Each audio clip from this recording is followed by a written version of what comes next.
is Donna Knapp, and I'd like to welcome you to ITSM Academy and to this month's webinar, More About ITIL 4. We previously did a webinar called ITIL 4, The Next Evolution, and we had so many questions that we decided an additional webinar was appropriate, and so the conversation continues. If you're not familiar with ITSM Academy, we are a full service provider of IT service management, education, and advice. And so we specialize in things like ITIL and DevOps, employee experience, process design, lean, value stream mapping, agile service management, and site reliability engineering. I am the curriculum development manager at ITSM Academy, which means I develop and maintain our course materials. But more importantly, it means that I get to learn a lot about a lot of different things, and I'm going to share that with you today. So I mentioned that we're going to answer a lot of questions that we get asked about exactly what ITIL 4 is, how it integrates with other ways of working. Let's talk about those practices and how they've changed the ITIL 4 library. We got a ton of questions about the certification scheme, and I'll point you in a good direction for making the transition from 3 to 4. So you have questions, I'm going to answer those questions. And a question we very frequently get asked is in one form or another, what is ITIL 4? So I'm going to start out by simply saying what ITIL is, and that it is a framework of best practice guidance to help organizations manage their products and services. ITIL 4 is an update to that framework, and it really very much focuses on all of the challenges that you're facing managing and supporting digital technologies or modern technologies. So we get asked, does this relate to Internet of Things or, working in the cloud? Cybersecurity, dealing with multiple suppliers? And the answer is absolutely. All of those challenges that we face dealing with and managing modern technology are addressed in ITIL 4. One of the things that I always like to start out by saying about ITIL 4 is what it is not. And it is not process-centric. Historically, that was how ITIL was viewed, that it provided information about IT service management processes. And it's not that processes don't exist in ITIL 4, and it's not that they aren't important, but we see with ITIL 4 a much greater emphasis on concepts like value streams. And I'll talk a little bit more as we go along about why that is important. ITIL continues to be a framework of best practices, but something that's also different about ITIL 4 is that we're seeing exploratory ways of working introduced.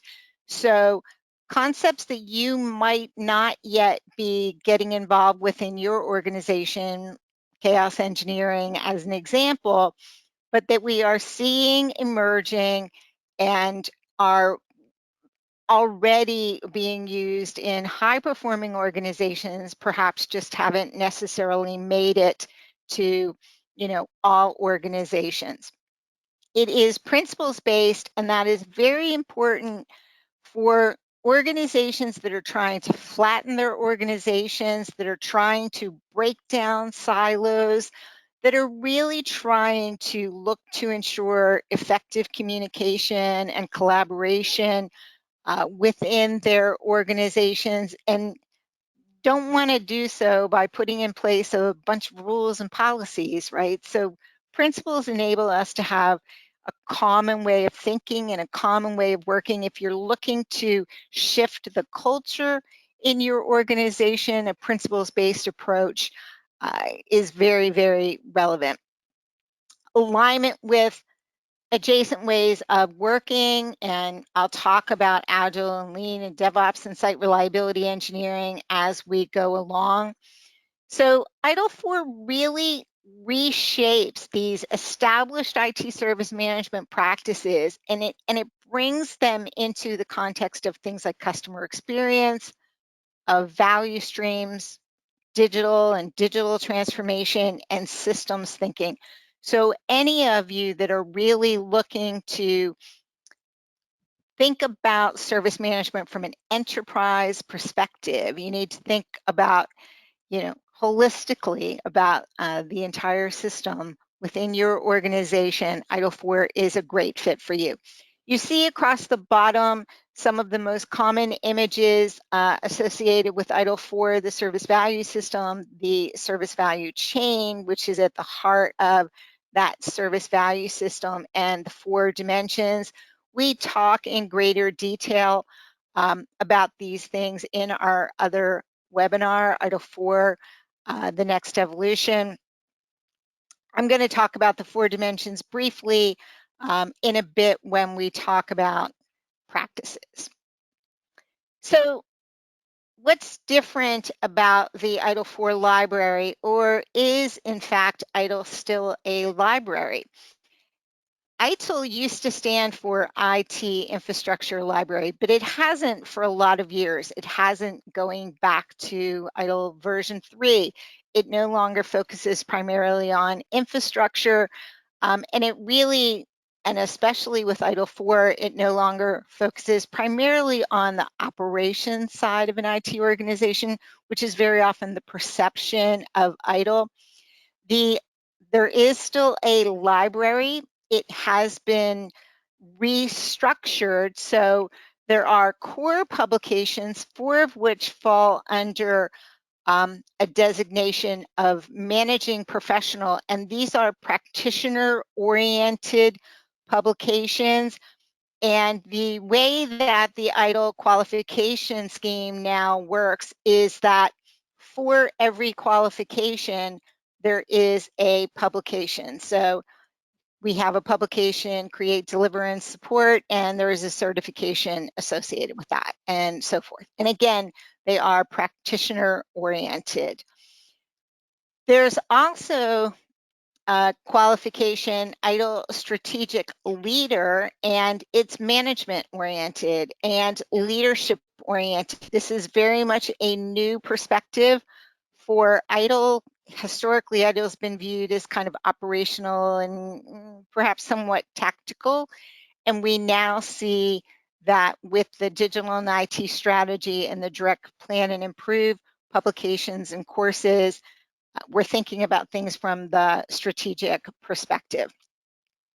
Historically with ITIL, the processes were documented in the core publications, and something that's a little bit different with ITIL 4 is that the practices are introduced in practice guides, or I should say more specifically, the details of the practices are introduced in practice guides. And that doesn't mean that the practices aren't talked about in these other core publications, but the details aren't in those core publications. And there's a couple of reasons for that. One reason is that it really helps to, it makes it easier for us all to understand that a practice may be associated with many different ways of working, and can be used in conjunction with a lot of different activities. So we don't get stuck in this idea that, the incident management process only has to do with the service operation stage of the life cycle, as we did with ITIL version 3. Another reason is so that these can be updated more frequently. Typically, the core publications, about every 10 years, we see a new release of ITIL coming out, or a new version of ITIL coming out. And these practice guides will be able to be updated more frequently as we see new practices emerging in organizations. The practice guides are available through a subscription service called My ITIL. You have a couple of ways you can get that subscription service. You can attend any of the ITIL certification classes and you'll get a 1 year's subscription as part of taking that class and taking your exam. Or you can go to the URL shown down at the bottom of the screen and you can go ahead and subscribe to the service. It's about $69 a year. So not necessarily a significant cost to get access to those practice guides. A question we get asked frequently is, how does ITIL relate to, right, some other framework? Or we also have folks who say, we don't need ITIL anymore because we're doing SAFE, or we don't need ITIL because we're doing DevOps.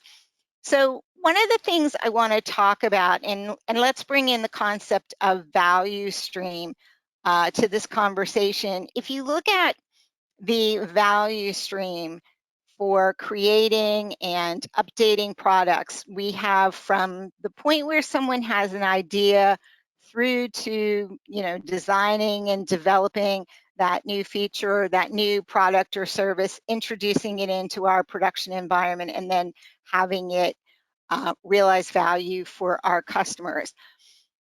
If we look at that value stream, there are a lot of different frameworks and methodologies at play. No one of them is perfect.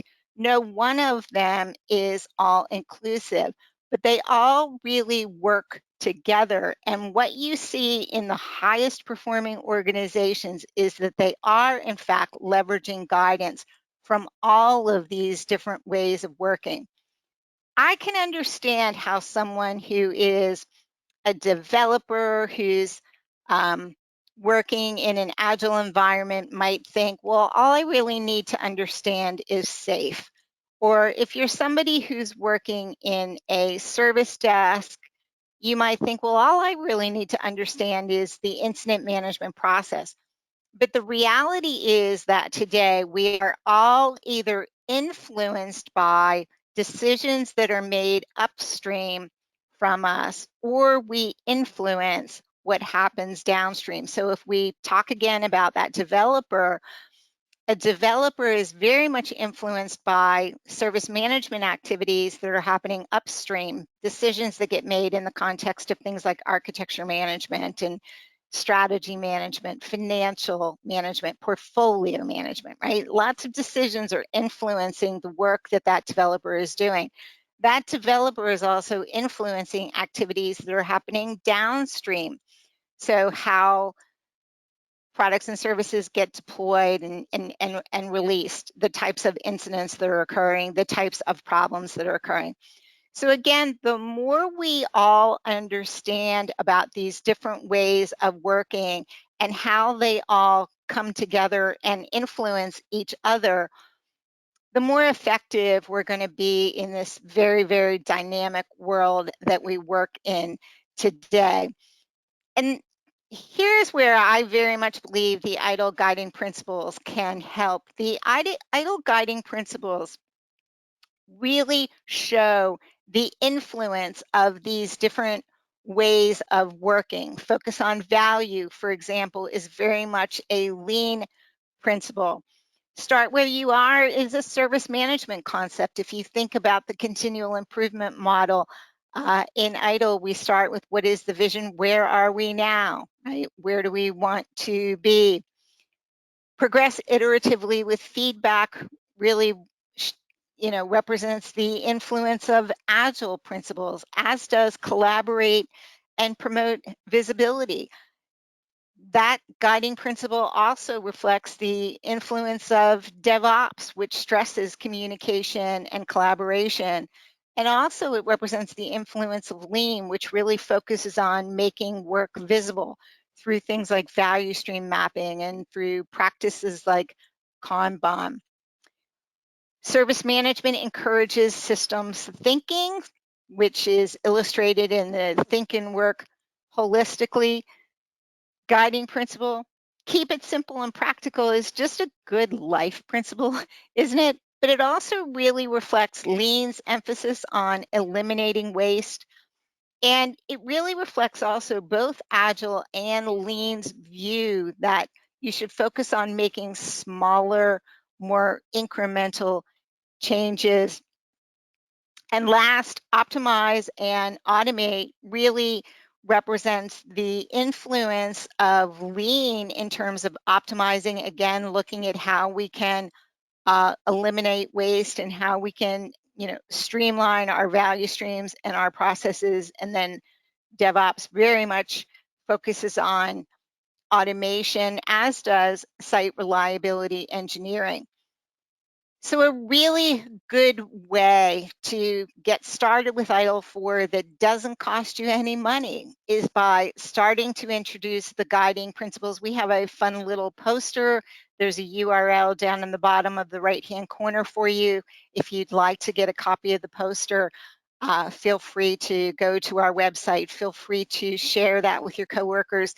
Introduce the guiding principles into your day-to-day conversations and into your presentations. They are very much a good way to start to shift the way people think and the way people behave, and that's how you change an organization's culture. So let's talk about this transition from process to practice in ITIL 4. Let's first of all talk about the fact that there is a taxonomy of activities, and what this enables us to do is kind of zoom out and look at work from a macro level, or zoom in and look at things from an individual, the activities that are being performed by an individual. So we start at the highest level with the value chain, which are those macro level activities that are involved in creating and developing and delivering and supporting products and services. There's value chain activities can be configured into different value streams. Value streams are underpinned by processes. Value streams typically span multiple processes. Those processes are underpinned by procedures and work instructions, which very often can be automated. So how are all these activities getting done? That's where the practices come into play. So in ITIL 4, practices represent the capabilities and the resources that we need to have in order to do certain types of work, such as managing changes or handling incidents or handling problems. The practices represent the 4 dimensions of service management, which you see up in the upper right-hand corner. So organizations and people, information and technology, partners and suppliers, and value streams and processes. So I want to say again, it's not that processes aren't important in ITIL version 4, it's that we're thinking about those processes in the context of their greater value streams. There's 34 practices in ITIL 4. If you're looking for a place to get information about all of those practices, the ITIL 4 Foundation publication is a great place to start. It's got a description of each of the practices, high-level description. Remember that the details of the practices are provided in the practice guides that you can find in My ITIL. On this particular slide, you see some practices that are denoted with an asterisk, and these are ones that we introduce in the ITIL 4 Foundation class. But again, we don't introduce all the details. We introduce them at a fairly high level. So what's new, what's different? You can see on the left-hand side the new practices. Now, some of these practices have existed in ITIL. If you look at things like continual improvement, measurement and reporting, organizational and change management, risk management, these were actually things that were introduced in the ITIL continual service improvement publication in ITIL version 3. They've now been pulled out and kind of expanded a little bit in order to address all of the 4 dimensions. Some things that are very new and welcome additions to ITIL 4, like workforce and talent management, architecture management. Project management was noticeably absent in ITIL version 3, and it was kind of intentional. The thinking at the time was that there were bodies of knowledge that addressed project management. ITIL wasn't trying to be all things to all people, but it was a noticeable gap in the framework, and so we see that now being addressed with the project management practice. There also are some practices that um, reflect what used to be referred to as functions in ITIL version 4. So we used to have a technical management function, and we now have, for example, the infrastructure and platform management practice. We have the application management function. We have software development and management practice now. Service desk also has been elevated to a practice. Deployment management has been separated from release management, and that's really a nod to DevOps and the fact that those are two very separate and distinct disciplines. We also see some practices that have been renamed, and in some cases very intentionally. Notice it's no longer business relationship management. There is a discipline, business relationship management, and a role that tends to be a liaison between a central IT department and its business counterparts. Um, Business has been very intentionally dropped from this practice, and the practice now reflects any type of relationship. So it may be relationships with your customers, it may be relationships with your suppliers. Also in ITIL 4, we talk quite a bit about the fact that for some organizations, they're moving away from a central IT department, or maybe they're shrinking the size of their IT department, and they are starting to embed technology professionals into their different lines of business, or they're moving to product-oriented teams, but there's still very much a need there for relationship management. Little renaming of things like capacity and performance management, monitoring and event management, just to appropriately reflect their scope. One of the changes that also was quite intentional was moving from change management to change enablement. And that was partly to alleviate the confusion that sometimes occurred when talking about organizational change management, which is the people aspect of managing culture change and helping people adjust to new ways of working. It also really reflects the fact that this practice got a little bit of a bad rap, didn't it? In ITIL version 3, it was kind of viewed as a little bit overly controlling. Sometimes people would refer to it as the no process. And it's the idea that what we really want to accomplish is making beneficial changes, and we do that by optimizing risk, but we don't do it by trying to eliminate risk or minimize risk to the extent that we really significantly slow things down.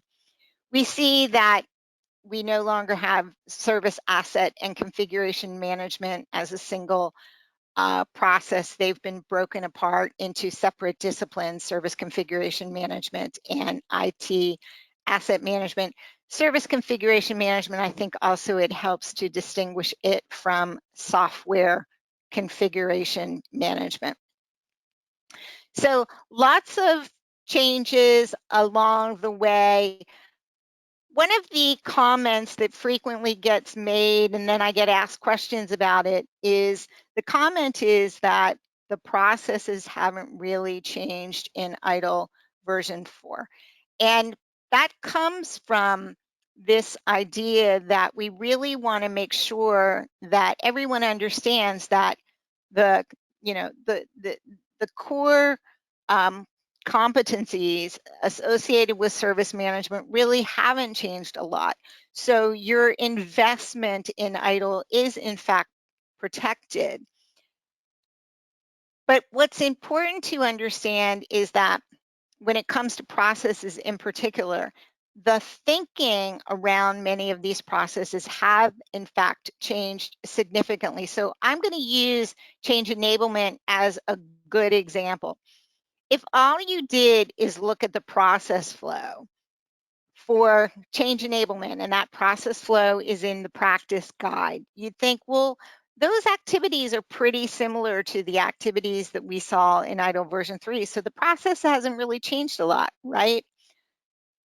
Quite the opposite. While that flow is similar, the thinking around this practice is in fact significant. And here's where you can see that when we look at the guidance in publications like ITIL 4 High Velocity or IT or ITIL 4 Create, Deliver, and Support, there's really very much an emphasis on ensuring with this practice that we balance change effectiveness and throughput and risk control. We don't want to sacrifice, one for the other. And historically, that's what has happened with this practice. We've been a little bit overly risk adverse, and it significantly slowed down changes into our production environment. We have to understand the influence of agile and continuous techniques like continuous integration and continuous delivery and continuous deployment.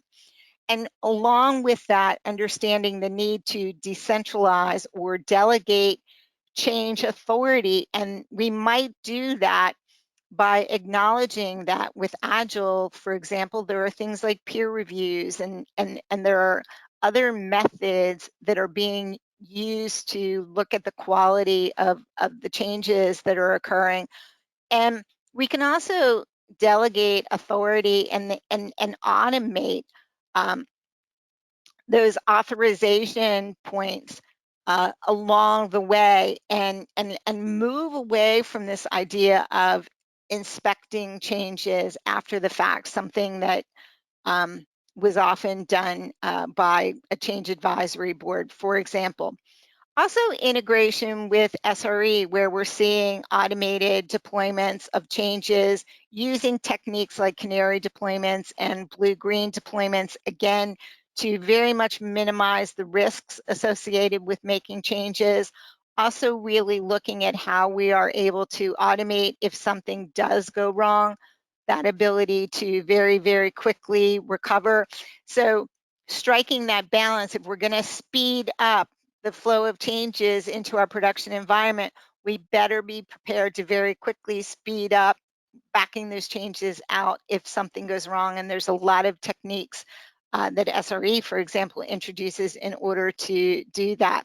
I included standard changes and change models here, not because it's new to ITIL 4, it's a concept that was in ITIL version 3, but just because you see the emphasis of it in ITIL 4. So change enablement is a good example of a practice. If you look at the practice guide, in fact, there is a table in this practice guide that has side by side. This is what change enablement looks like when you have manual approval activities and you're handling changes in a traditional manual way. And this is what it can look like in an automated environment when you're influenced by Agile and DevOps. So understanding and recognizing that there's not a one-size-fits-all approach with this practice.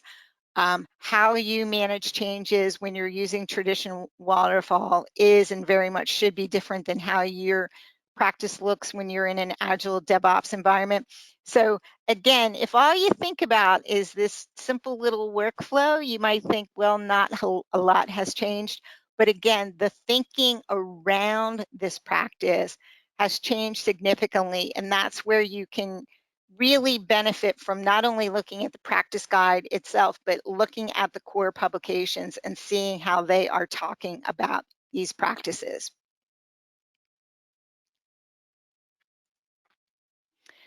So a little bit about the qualification scheme. We've got a bunch of questions about that. One being, are my ITIL version 3 qualifications still valid? And the answer is absolutely. They don't expire.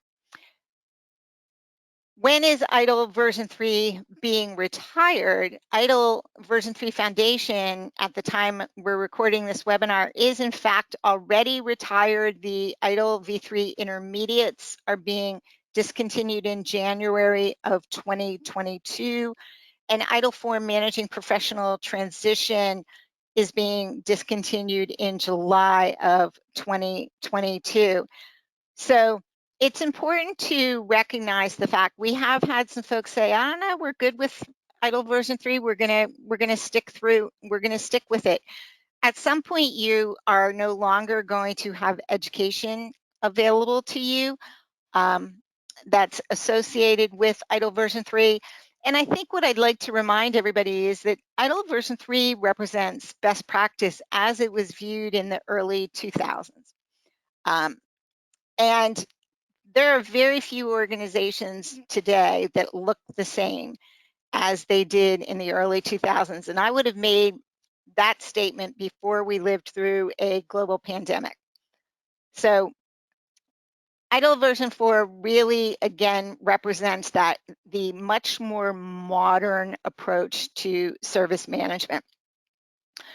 So one of the questions that we get asked a lot is, hey, I'm an ITIL expert. How do I transition to ITIL version 4? Managing Professional Transition is the bridge course for you. If you are an ITIL expert, or if you have 17 credits in the ITIL version 3 qualification scheme, which means you are eligible for the Managing Across the Lifecycle course, but you've never actually taken that course, a good way to transition is to attend this Managing Professional Transition course. What this course does is it covers 5 sections, and those 5 sections reflect the key concepts of these 4 different managing professional qualifications and the key concepts of ITIL Foundation, and particularly those things that are new from a foundation level perspective in ITIL version 4. You're getting a very high level perspective on those courses. These courses are typically, 18-hour courses, so roughly 3-day courses. You're devoting 1 day to, the concepts associated with these courses. So you're not getting all the same information you would get if you attended these advanced classes, but you're getting the key concepts. Also, one of the important things to mention is that practices are not covered in Managing Professional Transition. They don't come into play at all. So just a reminder, this course is expiring in July of 2022, but if you qualify, please reach out and let us know, and we'd be happy to get you into a class. So let's talk about these managing professional courses. And I mentioned that for each of the managing professional courses, there is a publication associated with it. The courses actually cover a subset of that publication. They are all 18 hours in duration. So we run them in our virtual classroom. For example, we run them over 4 days. 5 to 6 hours a day. ITIL 4 Foundation or the Managing Professional Transition course are prerequisites for these courses, and you do need to attend the course. With ITIL 4 Foundation, you can actually self-study for that particular exam. With these more advanced classes, you need to attend the course. For all of these managing professional courses, the exam is 40 multiple choice questions. You get 90 minutes and 65% is passing. So again, they all pull from the core publication. They don't cover the entire publication. They cover key concepts as, referenced in the syllabus for that course. and they all touch on certain practices, not all of the practices, but they touch on practices that are relevant to the topics that are being covered in the course. And I want to remind everyone that practices are not strictly aligned with any one particular publication. You'll see that some practices, the service desk practice, for example, is referenced in the syllabi for multiple courses, and we touch on that practice with a slightly different context in each of those courses.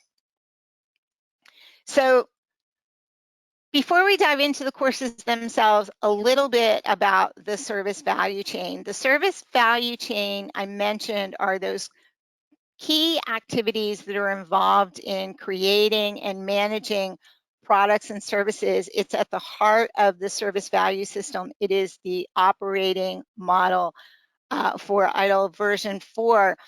And the managing professional publications and qualifications are loosely aligned to these value chain activities. So let's talk about them fairly quickly.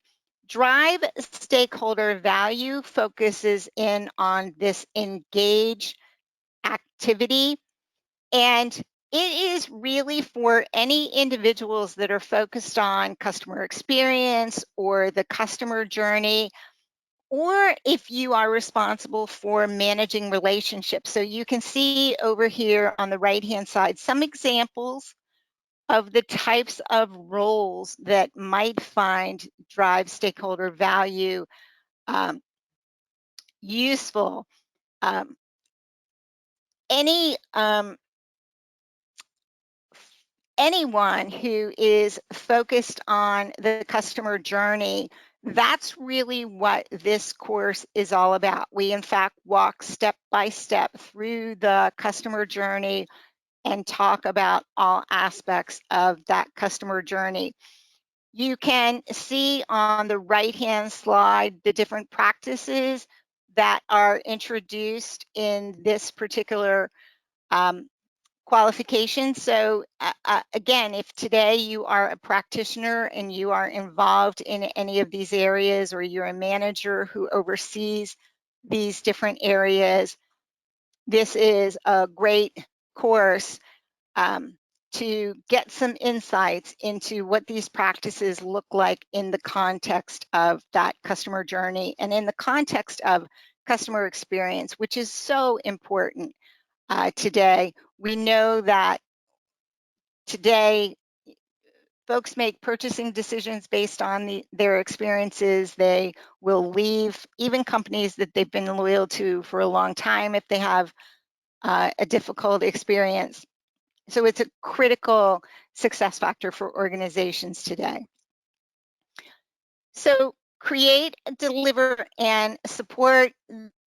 This qualification and publication focuses on this center cube of the service value chain. So how we design our services, how we obtain and build and then transition those into the production environment, and then how we deliver and support our products and services.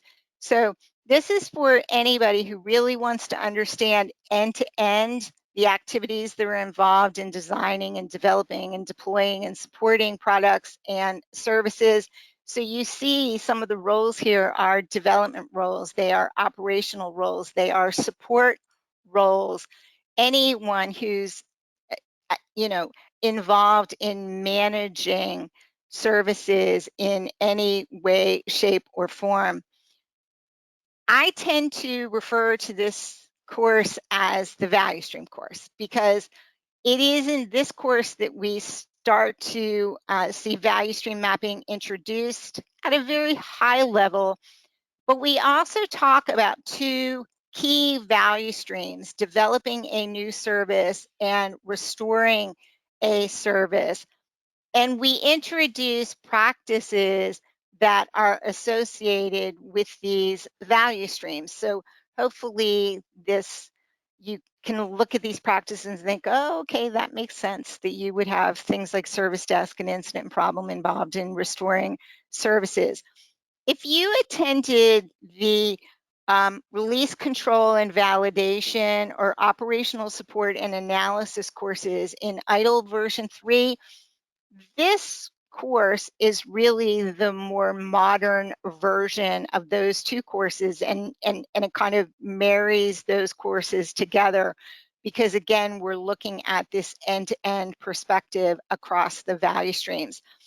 It also talks about some of the things that are really considerations today in terms of how we are um, embracing and effectively working across value streams. So looking at team structures and how we're starting to move to product-oriented teams as an example. The cultural considerations that are associated with working across value streams.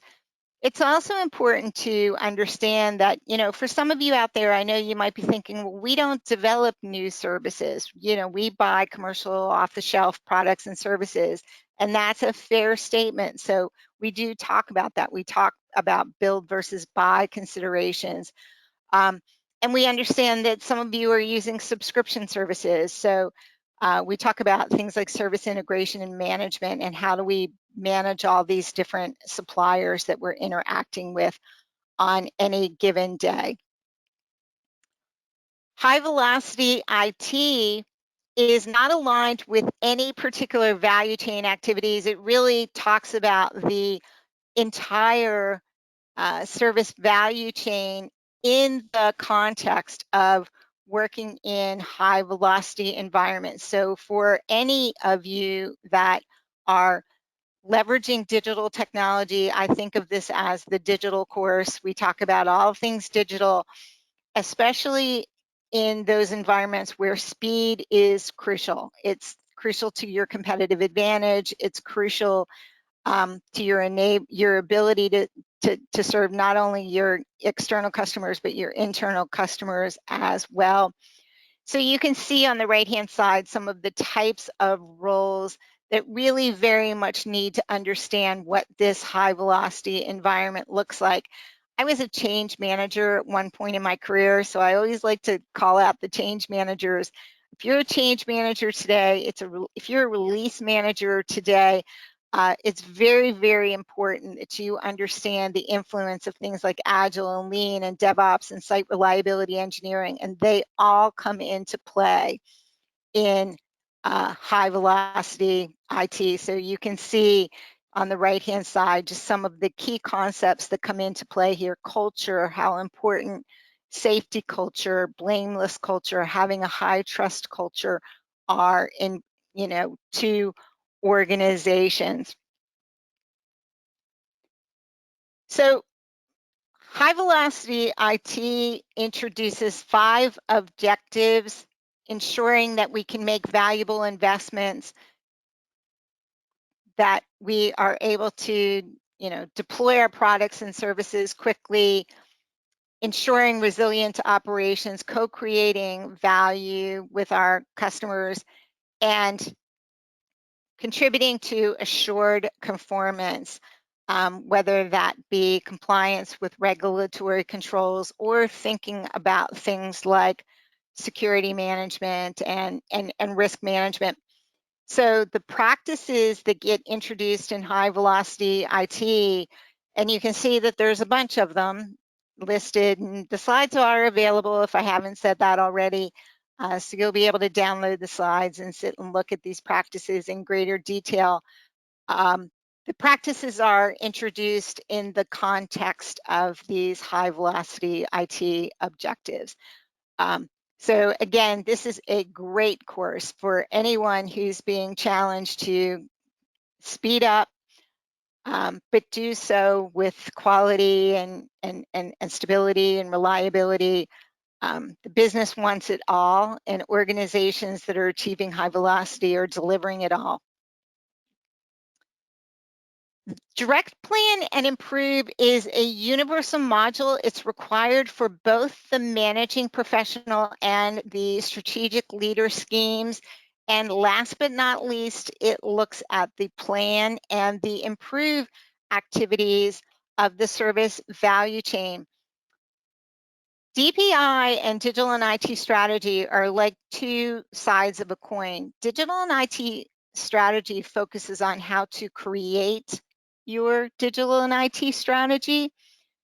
Direct Plan and Improve focuses on how then do we execute against that strategy? How do we plan and how do we perform improvement activities in the context of that strategy? So there's a very close relationship there between those two courses. So for anyone who's involved in planning and improvement activities, anyone who's really looking at um,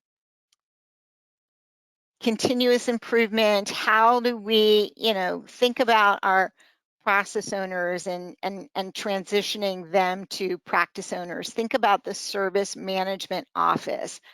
Um, Anyone who's really involved in the ongoing management of those products and services, especially if you're involved in, again, making that transition to digital.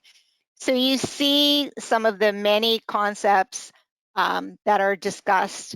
Here's where we talk about governance. I always say that if you think about the title of the course is Direct Plan and Improve. Governance is where we talk about the direct aspect of direct plan and improve. We talk about the continual improvement practice. Here we talk about organizational change management quite a bit. Again, the people aspect of things. And measurement reporting comes into play with this particular course, as does value stream mapping. It's given a little bit of a nod to, especially in the context of making sure that when we're making improvements, we think about those improvements in the context of the greater value stream. Great little course.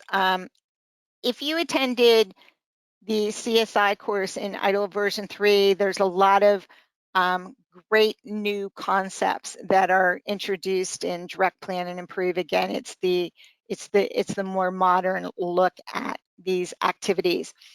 And last but not least, digital and IT strategy. And I mentioned that this is a really new perspective for ITIL to be looking at things from the strategic standpoint, to be having a course that is for managers and for the leaders of organizations, as opposed to, very much that practitioner perspective.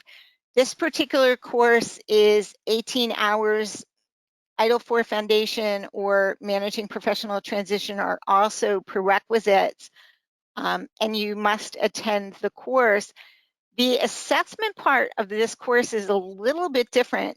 There are 4 in-class case study based assignments, and those assignments are scored. And then there is also a multiple choice exam, 30 questions, 60 minutes, a little bit higher bar here, 70% is passing. You have to take and pass those in-class assignments in order to be eligible to take that multiple choice exam. But I have to tell you, people love the in-class assignments. They are so fun. The case studies are so interesting. And this is a fun class. This is one that lots of folks really enjoy. It's a lot. It covers a lot of ground, but it's really quite an interesting class. So you can see this is for, leadership, directors, department heads, anyone who is, a C-suite professional or aspires to be. This is a great class. And I mentioned this is where we develop that strategy.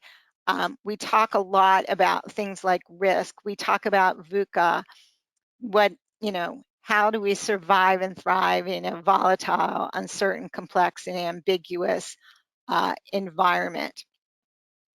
So you can see some of the concepts that we bring into play here. One of the things I always like to mention about digital and IT strategy is that it really doesn't talk about IT per se. And what I mean by that is it doesn't talk about the IT department. We're really talking about the business here and how the business is leveraging digital technology in order to be more competitive or in order to survive and thrive in this very dynamic world that we are living in today. And if we all didn't understand the importance of digital, living through a global pandemic where many organizations had to very, very quickly accelerate their digital transformation efforts, has really brought it home for organizations. So a great course that, again, really focuses on how do we leverage digital technology for business success. So the practices that are introduced in digital and IT strategy are really are those practices that are really very much influencing practices that are the practices that we're using in our development environments or in our support environments. Um, so we see kind of these really early in the life cycle or really early in the value stream practices, and we talk a lot about the types of, again, decisions that they influence downstream. So I hope I answered your questions. A question you might still have is, how do I get started? And if that's something you'd like to learn more about, I encourage you to also check out our webinar, Making the Transition, ITIL version 3 to ITIL 4. In it, I talked to Mark Blanke from Alpoint, and we talk about everything from, the influence of a service value system and governance and the things that we need to be thinking about as we move forward with ITIL version 4. And we also talk about a strategy for transitioning your ITIL version 3 processes to ITIL version 4. And we also, in this webinar, got to make an important announcement. Mark announces the fact that the ITIL version 4 maturity model is now available, and ITIL assessments are now available. Mark is one of the few Axelos consulting partners. I think he might be the only Axelos consulting partner in the US that is authorized to utilize that maturity model. So he talks about that maturity model and what that looks like. So ready to get started, check out our webinar, Making the Transition, ITIL 3 to 4. And